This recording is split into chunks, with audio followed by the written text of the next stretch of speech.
채널아 캐치. 이번 시간은 절대 다수의 한국인들이 잘 이해하지 못하는 봉건제를 노부나가의 친인척이었던 모리야마 성주들을 통해 느껴보도록 하겠습니다. 노부나가의 일대기인 신장공기가 스타트할 무렵 모리야마 성은 노부나가의 삼촌인 오다 노부미츠가 성주였습니다. 노부나가의 군사행동에 꼬박꼬박 참가하는 주요 세력이었죠. 오와리 노쿠니 하사군의 슈고다이, 즉 오와리 지역의 막부가 임명한 지배자인 슈고에서 다시 오와리 남쪽 4개군의 슈고 대리인은 키요스 성주 오다 노부토모였습니다. 물론 명목상은 이야기고 실질적으론 노부히데 노부나가 부자가 지배 지역을 넓혀가고 있었죠. 그 키요스 측의 중신인 사카이 다이젠이 모리야마의 노부미츠를 꼬드겨서 같은 편 하자고 키요스 성에 들어오게 합니다. 그러나 노부미츠는 사전에 이것을 노부나가에게 알려서 역으로 노부나가와 내통하기로 하고 하사군의 동쪽 반을 달라고 합니다. 노부나가가 오와리의 반을 지배하는 상황인데 다시 그 반을 달라는 셈이죠. 계략은 성공하여 사카이 다이젠은 이마가와로 도망치고 키요스 성주이자 하사군의 슈고다이였던 오다 노부토모는 할복합니다. 그렇게 해서 오와리의 중심지 키요스 성에 노부나가가 들어오고 삼촌 노부미츠는 노부나가가 있었던 나고야 성으로 들어갑니다. 상당히 소설스럽고 이런저런 소설에서도 보셨겠지만 여기까지는 신장공기에 언급되는 스토리입니다. 신장공기에서도 노부나가의 상락 전 이야기를 다룬 수고는 나중에 따로 붙여진 것 같다고 신빙성을 의심받기도 하지만 어쨌든 신장공기에 나오는 이야기입니다. 그런데 그 노부미츠가 나고야 성주가 된 다음에 갑자기 죽어버립니다. 오와리의 반의 반을 나눠서 다스려야 할 상황인데 노부미츠의 죽음으로 졸지에 가장 이득을 본 사람은 노부나가였습니다.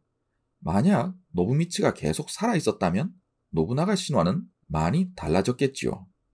그러니 소설에선 노부미츠가 부인의 밀통 사건에 얽혀서 죽었다는 이야기가 나옵니다만 그것은 구라로 번복된 호안 신장기에 나오는 이야기입니다.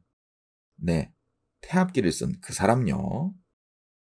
자, 여기까지 해서 중세 봉건제의 영주들에게 자기 영지는 각자의 재산이란 걸 어렴풋이 알 수 있고 이 노부미츠의 뒤를 이어 모리야마 성의 성주가 된 사람은 노부나가의 또 다른 숙부 오다 노부츠구입니다.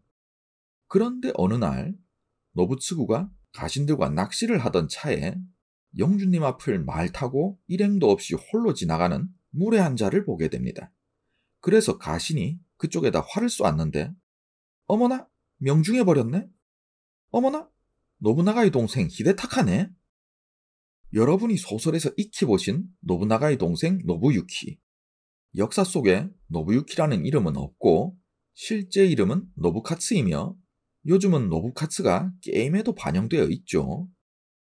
신장공기에선 죽은 히데타카가 그 노부카츠의 친동생이라고 했으니 그렇다면 노부나가한테도 같은 엄마가 낳은 친동생이 됩니다. 노부나가의 성질을 잘 알아서 그런지 삼촌은 그 길로 달아나 버립니다.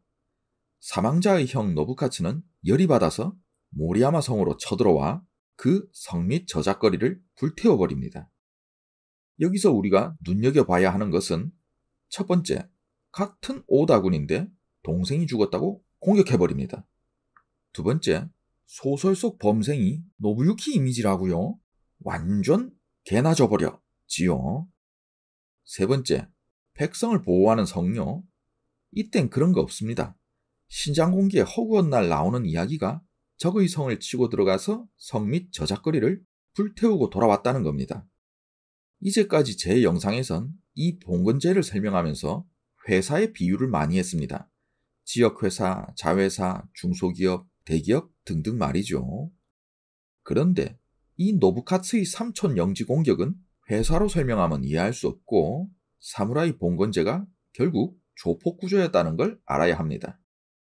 같은 오다 가문이니까 성주만 새로 발령하든가 성만 접수하면 될 것 같은데 오다 그룹의 월급쟁이가 아니라 오다구미 노부츠구파 조직원들이다 보니까 내가 모시는, 즉 나를 고용한 행동대장이 달라서 같은 조직끼리도 쳐들어가서 보복하고 농성하고 실력 행사하는 거죠. 여기서 또 다른 형 노부나가는 단숨에 홀로 말을 달려왔다가 삼촌 도망, 동생 방화라는 보고를 받습니다. 우리 동생이나 되는 자가 일행도 거느리지 않고 하인처럼 말 하나로 돌아다닌다는 건 한심한 일이다. 행여나 살아있다 한들 앞으로 용서할 수 없다. 라고 합니다. 노부나가의 성격을 잘 알 수 있는 대사인데, 그럼 자기는 뭐죠? 자기도 지금 혼자 왔고 신장 공기에 허구 헛날 쓰여져 있는 게 혼자 다니고 소수로 다니는 이야기입니다. 그러다 결국 나한테 죽은 걸 텐데 말이죠.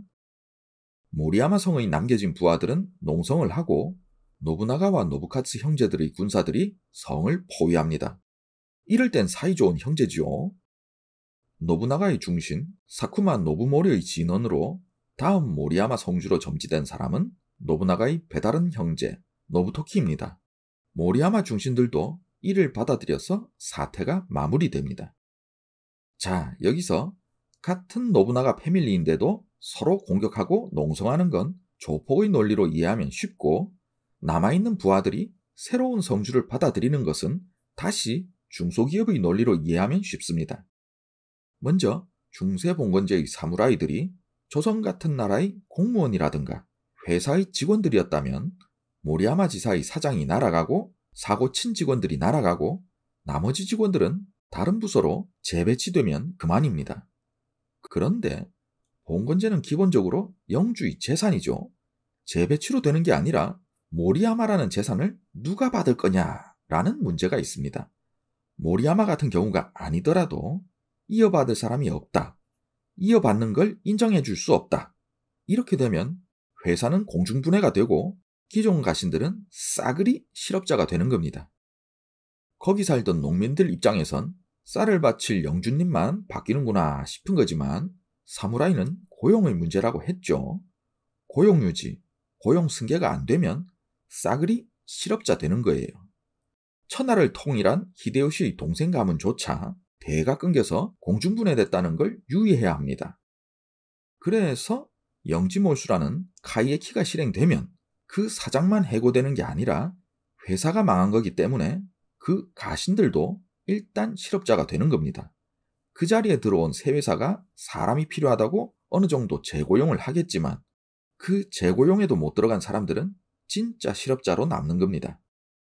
오다 컴퍼니의 제일 높은 사장님인 노부나가가 모리야마성을 직접 포위하고 있는 상황에서 고용 승계의 문제가 아니죠.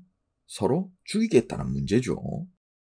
그런데 새 사장을 안 치는 걸로 끝난다고 합니다.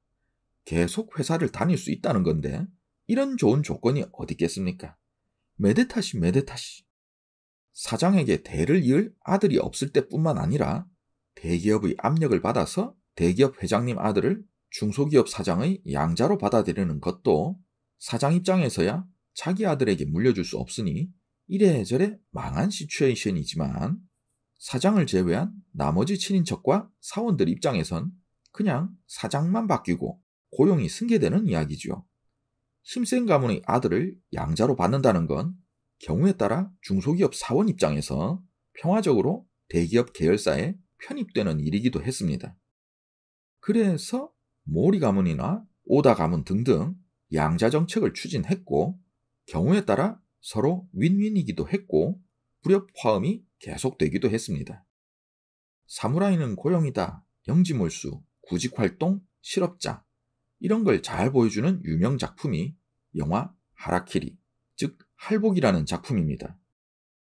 자, 다시 이야기를 돌려서 모리야마 성주는 노부나가의 동생 오다 노부토키가 됐습니다. 그런데 그 노부토키의 중심 중에 스미타 신고라는 사람이 노부토키가 자신의 남색 상대를 너무 중용하는 것에 원한을 품고 쿠데타를 일으켜 노부토키를 할복시키는 사건이 발생합니다.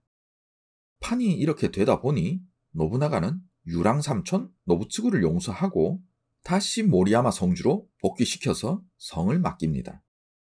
이렇게 말도 많고 탈도 많은 모리야마 성주는 노부미츠, 노부츠구, 노부토키, 다시 노부츠군, 이 순서가 되는데, 아자이 나가마사가 멸망하자 나가마사의 딸들인 차차 세자매를 모리야마 성의 노부츠구에게 맡겨서 체류한 적이 있습니다. 세 자매에게 노부츠구는 외가의 작은 할아버지에 해당하죠. 그리고 노부나가가 나가시마 이코 이키의 항복을 받아들이지 않고 학살할 때 이키 세력이 너 죽고 나 죽자로 달려들자 엉뚱하게 불똥이 튀어서 노부츠구가 전사합니다. 오늘 이야기에서 맨 처음 모리야마의 성주였던 노부미츠에게도 노부나리라는 아들이 있었습니다. 오와리 하사군의 반을 주겠다는 약속이 왜 노부나리에게까지 이어지지 않았는지 자세한 경위는 남아있지 않지만 어쨌든 영주님으로 살면서 이런저런 전투에 종군했습니다. 그런데 공교롭게 이 노부나리도 모리야마 성주 노부츠구와 똑같이 3차 나가시마 공격의 이코 이키 너죽고 나죽자에 전사합니다. 물론 요즘 세상에 오다 노부나리라고 하면 노부나가의 후손이라는 눈물의 피겨스케이터를 생각하겠지만 말이죠. 마지막으로 오늘의 TMI. 신장 공기는 초장부터 수틀리면 여기저기 방어하는 장면을 볼 수 있습니다. 군사 행동을 일으키면 일단 여기저기 방어합니다. 적의 성을 공격하면 성 및 저작거리를 불태우는 게 당연한 수순이고 벌거숭이 성을 만들었다는 표현이 다수 등장합니다. 방금 모리야마 성처럼 같은 가문인데도 다툼이 생기면 성 및 거리를 불태워버리고 사이토 도오사는 아들 요시타츠가 그 동생들을 죽였다고 통보하자 얼마 전까지 자기 성이었던 이나바야마 성의 저작거리를 불태워버리는 걸로 거병하여 당시 이나바야마 성주이던 요시타츠와 싸움에 들어가게 됩니다. 게임에도 이런 게 적용되어야 재밌을 텐데 노부나가의 야망 천하창세에서만 그 맛을 느낄 수가 있습니다.